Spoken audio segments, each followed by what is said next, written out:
Charlie Kim, who's the CEO of a company called NextJump in New York City, a tech company, he makes the point that if you had hard times in your family, would you ever consider laying off one of your children?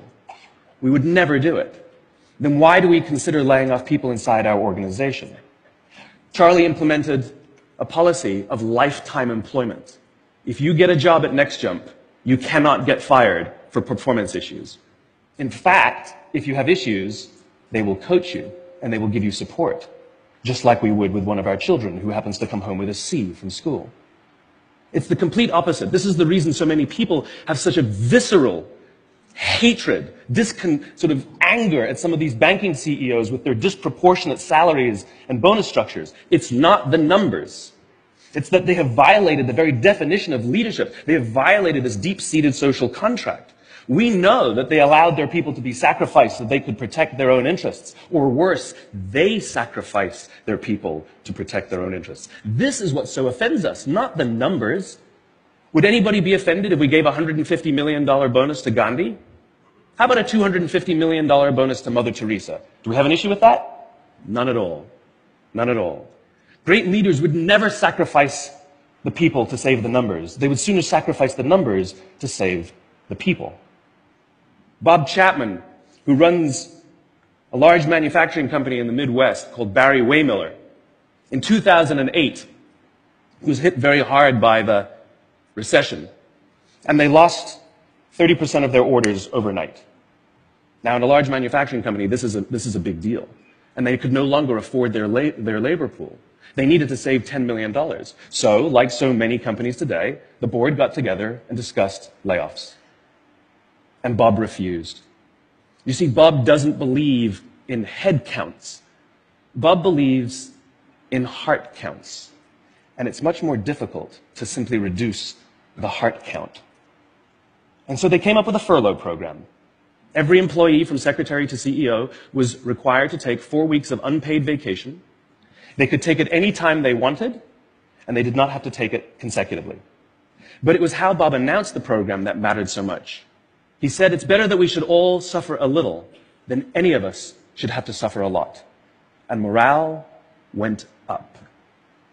They saved $20 million. And most importantly, as would be expected, when the people feel safe and protected by the leadership in the organization, the natural reaction is to trust and cooperate.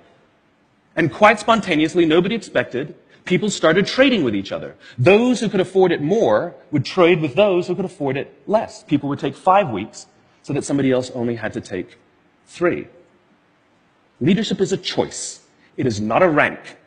I know many people at the senior-most levels of organizations who are absolutely not leaders. They are authorities, and we do what they say because they have authority over us, but we would not follow them.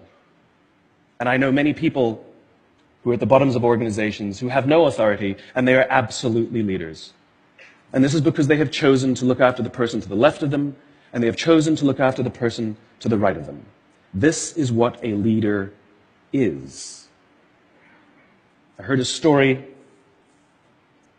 of some Marines who were out in theater, and as is the Marine custom, the officer ate last, and he let his men eat first.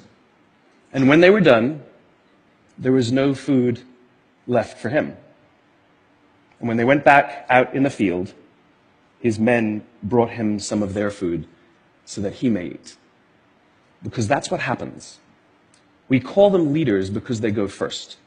We call them leaders because they take the risk before anybody else does. We call them leaders because they will choose to sacrifice so that their people may be safe and protected and so their people may gain.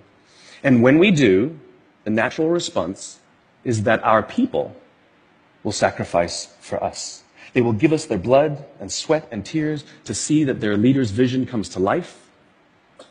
And when we ask them, why would you do that? Why would you give your blood and sweat and tears for that person? They all say the same thing. Because they would have done it for me. And isn't that the organization we would all like to work in? Thank you very much. Thank you.